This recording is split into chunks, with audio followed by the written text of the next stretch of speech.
Here's a sub in the trunk update for the trunk challenge. Sub is mounted. All the wiring works. Yes, it is horrendously ugly. Why? Because I wanted to make sure it worked. There was no point in hooking all this up and going through all the steps and processes if it didn't actually work. What is with the ring of LEDs doing its thing there? This is an old system. Back when this was a thing, this was pretty cutting edge. LC2i audio converter, I guess, works quite well. Again, everything is hooked up. I don't know if you can see it because it's a little bit dark. Oh yeah, there's the lights. I scotch locked into the positive and negative on both rear speakers, which is how I tapped into it. The wires are very roughly run.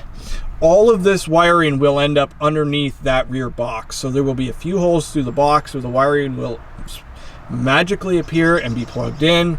The rest of the wiring will all be hid and tucked away. It is very, very ugly. I don't disagree one bit.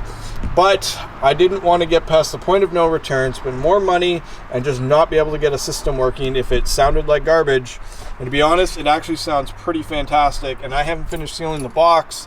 I haven't finished screwing the subwoofer in. I mean, there's definitely screws missing.